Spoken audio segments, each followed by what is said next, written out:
हरे कृष्णा। ययाति जी की बात सुनने के बाद अष्टक जी ने पूछा, राजन, सूर्य और चंद्रमा की तरह अपने अपने लक्ष्य की ओर दौड़ते हुए वानप्रस्थ और सन्यासी, इन दोनों में से पहले कौन सा देवताओं के आत्मभाव अर्थात ब्रह्म को प्राप्त होता है? ययाति जी ने जब यह प्रश्न सुना तो वह बोले, काम वृत्ति वाले गृहस्थों के बीच ग्राम में ही वास करते हुए जो भी जितेंद्रिय और ग्रहित रहित सन्यासी है, वही इन दोनों प्रकार के मुनियों में पहले ब्रह्म भाव को प्राप्त होता है। जो वानप्रस्थ बड़ी आयु पाकर भी विषयों के प्राप्त होने पर उनसे विकृत हो उन्हीं में विचरने लगता है, उसे यदि विषयोपभोग के अनंतर पश्चाताप होता है तो उसे मोक्ष के लिए पुनः तप का अनुष्ठान करना चाहिए। किंतु जो वानप्रस्थ मनुष्य पाप कर्मों से नित्य भय करता है और सदा अपने धर्म का आचरण करता है, वह अत्यंत सुख रूप मोक्ष को अनायास ही प्राप्त कर लेता है। राजन, जो पाप बुद्धि वाला मनुष्य अधर्म का आचरण करता है, उसका वह आचरण निशंस और असत्य कहा गया है, एवं उस अति जितेंद्रिय का धन भी वैसा ही पापमय और असत्य है। किंतु वानप्रस्थ मुनि जो धर्म पालन है, वही सरलता है, वही समाधि है और वही श्रेष्ठ आचरण है। अष्टक जी ने पूछा, राजन, आपको यहाँ किसने बुलाया, किसने भेजा है? आप अवस्थाओं में तरुण, फूलों की माला से सुशोभित, दर्शनीय तथा उत्तम तेज से उद्दासित जान पड़ते हैं। आप कहाँ से आए हैं, किस दिशा में भेजे गए हैं, अथवा क्या आपके लिए इस पृथ्वी पर कोई उत्तम स्थान है? ययाति ने कहा, मैं अपने पुण्यों का क्षय होने के कारण भौम नरक में प्रवेश करने के लिए आकाश से गिरा हूँ। ब्रह्मा जी के जो लोकपाल हैं, वे मुझे गिरने के लिए जल्दी मचा रहे हैं, अतः आप लोगों से पूछकर विदा लेकर इस पृथ्वी पर गिरूंगा। नरेंद्र, जब मैं इस पृथ्वी तल पर गिरने वाला था, उस समय मैंने इंद्र से यह वर मांगा था कि मैं साधु पुरुषों के समीप गिरूं। वह वर मुझे मिला, जिसके कारण आप सब सद्गुणी संतों का संग मुझे प्राप्त हुआ। अष्टक बोले, महाराज, मेरा विश्वास है कि आप पारलौकिक धर्म के ज्ञाता हैं। मैं आपसे एक बात पूछता हूँ, क्या अंतरिक्ष या स्वर्ग लोक में मुझे प्राप्त होने वाले पुण्य लोक भी हैं? यदि हैं तो उनके प्रभाव से आप नीचे ना गिरें, उनका पतन ना हो। ययाति ने कहा, नरेंद्र सिंह, इस पृथ्वी पर जंगली और पर्वतीय पशुओं के साथ जितने गाय, घोड़े आदि पशु रहते हैं, स्वर्ग में तुम्हारे लिए उतने ही लोक विद्यमान हैं। तुम इसे निश्चय जानो। अष्टक बोले, राजेंद्र, स्वर्ग में मेरे लिए जो लोक विद्यमान है, वे सब आपको देता हूँ, परंतु आपका पतन ना हो। अंतरिक्ष या द्युलोक में मेरे लिए जो स्थान है, उनमें आप शीघ्र ही मोह रहित होकर चले जाएं। ययाति ने कहा, नृपश्रेष्ठ, ब्रह्मवेत्ता ब्राह्मण ही प्रतिग्रह लेता है, मेरे जैसा क्षत्रिय कदापि नहीं। नरेंद्र, जैसे दान करना चाहिए उस विधि से पहले मैंने भी सदा उत्तम ब्राह्मणों को बहुत दान दिया है। जो ब्राह्मण नहीं है, उसे दीन याचक बनकर कभी जीवन नहीं बिताना चाहिए। याचना तो विद्या से दिग्विजय करने वाले विद्वान ब्राह्मण की पत्नी है, अर्थात ब्रह्मवेत्ता ब्राह्मण को ही याचना करने का अधिकार है। मुझे उत्तम सत्कर्म करने की इच्छा है, अतः ऐसा कोई कार्य कैसे कर सकता हूँ जो पहले कभी ना किया हो? प्रतर्दन बोले, वांछनीय रूप वाले श्रेष्ठ पुरुष, मैं प्रतर्दन हूँ और आपसे पूछता हूँ, यदि अंतरिक्ष अथवा स्वर्ग लोक में मेरे लिए भी कोई लोक हो तो बताइए, मैं आपको पारलौकिक धर्म का ज्ञाता मानता हूँ। ययाति ने कहा, नरेंद्र, आपके तो बहुत लोक हैं, यदि एक एक लोक में 7-7 दिन रहा जाए तो भी उसका अंत नहीं है। वे सबके सब अमृत के झरने बहाते हैं एवं धृत से युक्त हैं, उनमें शोक का सर्वथा अभाव है। वे सभी लोग आपकी प्रतीक्षा कर रहे हैं। प्रतर्दन बोले, महाराज, वे सभी लोग मैं आपको देता हूँ, आप नीचे ना गिरें। मेरे जो लोग हैं वो सब आपके हो जाएं, वे अंतरिक्ष हो या स्वर्ग में, आप शीघ्र मोह रहित होकर उनमें चले जाएं। ययाति ने कहा, राजन, कोई भी राजा समान तेजस्वी होकर दूसरे से पुण्य और योग क्षेम की इच्छा ना करे। विद्वान राजा देववश भारी आपत्ति में पड़ जाने पर भी कोई पाप कार्य ना करे। धर्म पर दृष्टि रखने वाले राजा को उचित है कि वह प्रयत्नपूर्वक धर्म और यश के मार्ग पर चले। जिसकी बुद्धि धर्म में लगी है उस मेरे जैसे मनुष्य को जानबूझकर ऐसी दीनतापूर्ण कार्य नहीं करने चाहिए जिसके लिए आप मुझसे कह रहे हैं। जो शुभ कर्म करने की इच्छा रखता है वह ऐसा काम नहीं कर सकता जिसे अन्य राजाओं ने नहीं किया हो। जो धर्म और अधर्म का भली भांति निश्चय करके कर्तव्य और अकर्तव्य के विषय में सावधान होकर विचरता है वही राजा बुद्धिमान, सत्यप्रज्ञ और मनस्वी है। वह अपनी महिमा से लोकपाल होता है। जब धर्म कार्य में संचय हो अथवा जहाँ न्यायत काम और अर्थ दोनों प्राप्त हों वहाँ पहले धर्म कार्य का ही संपादन करना चाहिए, अर्थ और काम का नहीं। यही धर्म है। इस प्रकार की बातें कहने वाले राजा ययाति ने नृपश्रेष्ठ वसुमान बोले। इस प्रकार से 92वां अध्याय पूर्ण हुआ।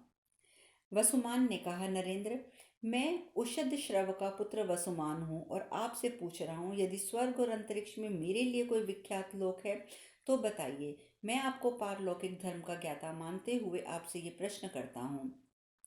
ययाति ने कहा, राजन, पृथ्वी, आकाश और दिशाओं में जितने प्रदेश को सूर्यदेव अपनी किरणों और ताप से प्रकाशित करते हैं उतने लोग तुम्हारे लिए स्वर्ग में स्थित हैं। अतः वे अंतमान न होकर चिरस्थायी हैं और आपकी प्रतीक्षा कर रहे हैं। वसुमान बोले, राजन, वे सभी लोग मैं आपको देता हूँ परंतु आप नीचे ना गिरें। यदि आपको पतिगृह लेने में दोष दिखाई देता हो तो एक मुट्ठी तिनका मुझे मूल्य के रूप में देकर मेरे लिए ये सभी लोगों को आप खरीद लें। ये याति ने कहा, मैं इस प्रकार कभी झूठ मूठ की खरीद बिक्री की हो अथवा छल पूर्वक कोई वस्तु ली हो इसका मुझे स्मरण ही नहीं है। मैं काल चक्र से शंकित रहता हूँ।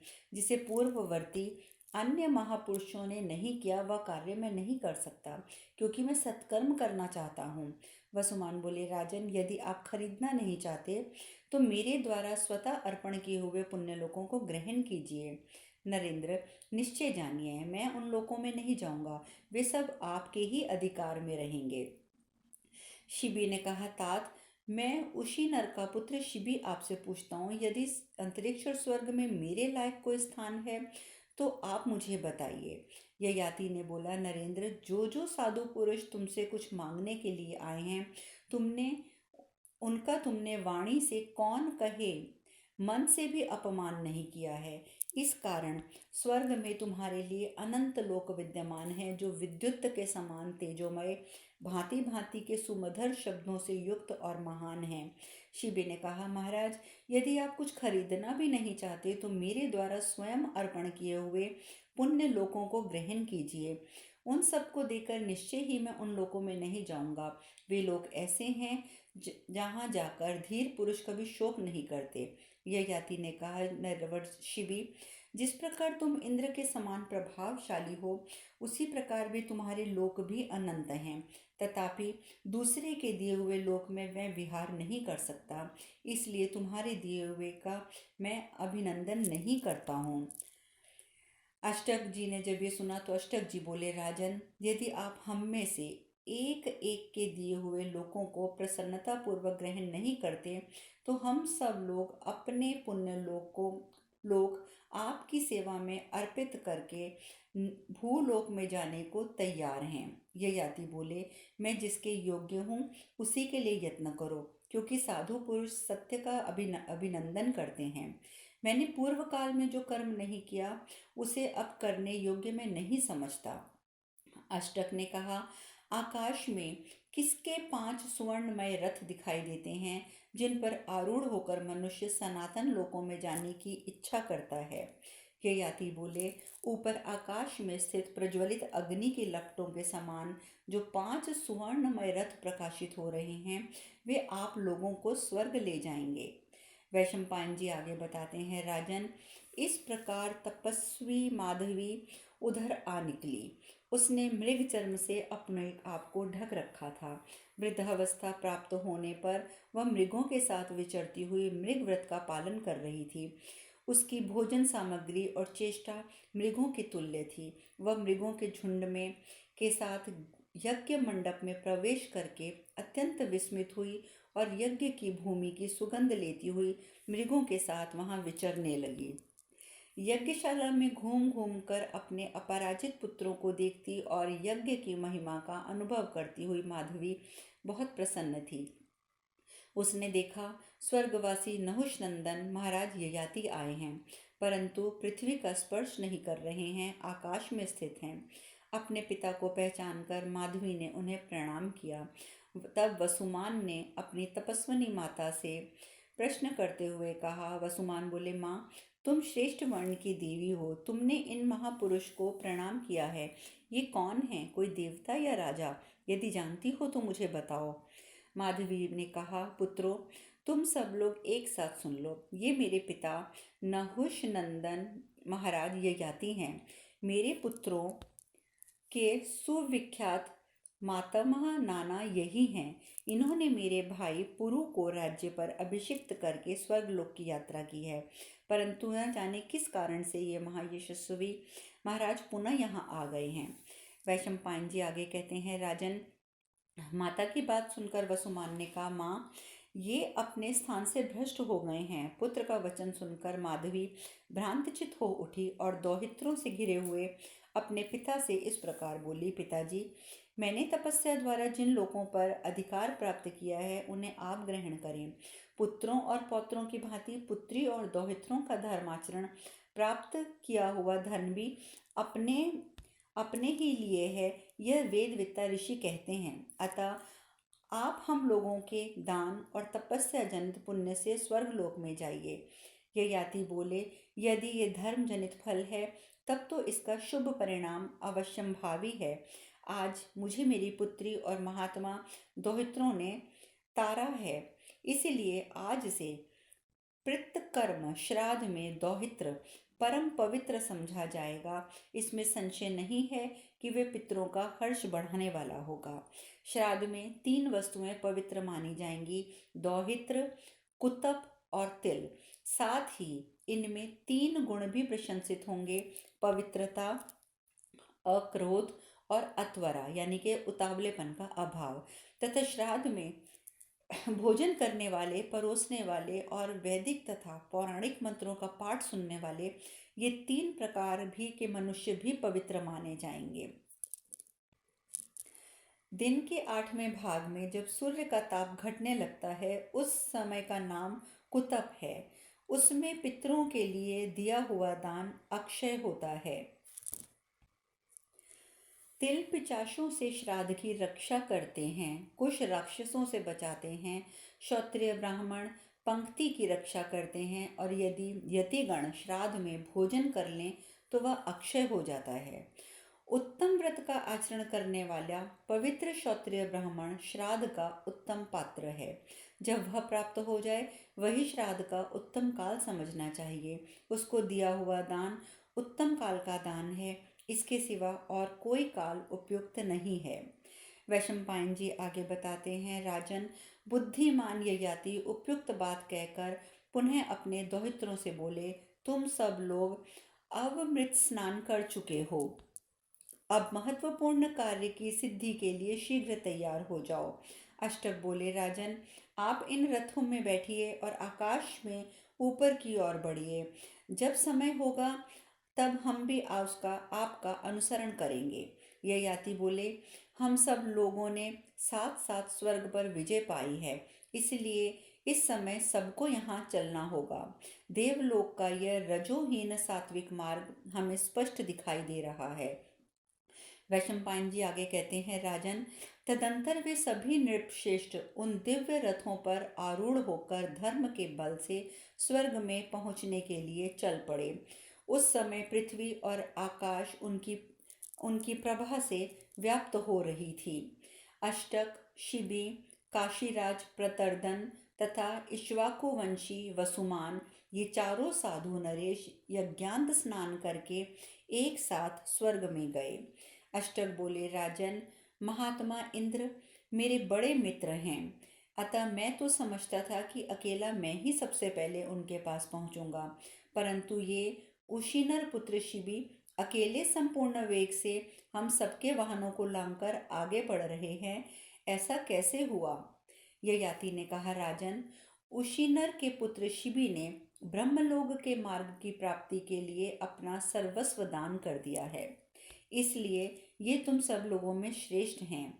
नरेश्वर, दान, तपस्या, सत्य, धर्म, प्रेम, श्री, क्षमा, सौम्य भाव और व्रत पालन की अभिलाषा, राजा शिबी में ये सभी उत्तम गुण अनुपम हैं और बुद्धि में भी उनकी समानता करने वाला कोई नहीं है। राजा शिबी ऐसे सदाचार संपन्न और लज्जाशील हैं, इनमें अभिमान की मात्रा छू भी नहीं गई, इसीलिए शिबी हम सबसे आगे बढ़ गए हैं। वैशंपायन जी कहते हैं, जन्मेजय, तदंतर अष्टक ने कौतूहलवश इंद्र के तुल्य अपने नाना ययाति से पुनः प्रश्न किया, महाराज, मैं आपसे एक बात पूछता हूँ, आप उसे सच सच बताइए। आप कहाँ से आए हैं, कौन हैं और किसके पुत्र हैं? आपने जो कुछ किया है उसे करने वाला आपके सिवा कोई और क्षत्रिय अथवा ब्राह्मण संसार में नहीं है। ययाति ने कहा, मैं नहुष का पुत्र और पुरु का पिता राजा ययाति हूँ। इस लोक में मैं चक्रवर्ती नरेश था। आप सब लोग मेरे अपने हैं, अतः आपसे गुप्त रखने वाली बात मैं आपको खोल कर बता देता हूँ। मैं आप लोगों का नाना हूँ। यद्यपि पहले भी मैं ये बता चुका हूँ, तथापि पुनः स्पष्ट कर देता हूँ। मैंने इस पृथ्वी को जीत लिया था। मैं ब्राह्मणों को अन्न वस्त्र दिया करता था। मनुष्य जब 100 सुंदर पवित्र अश्वों का दान करते हैं तब वे पुण्य देवता कहलाते हैं। मैंने तो सवारी, गौ, सुवर्ण और उत्तम धन से परिपूर्ण ये सारी पृथ्वी ब्राह्मणों को दान कर दी थी एवं 100 अबुर्द यानी कि 10 अरब गौओं का दान भी किया था। अब शेष कथा कल। हरे कृष्णा, हरे कृष्णा।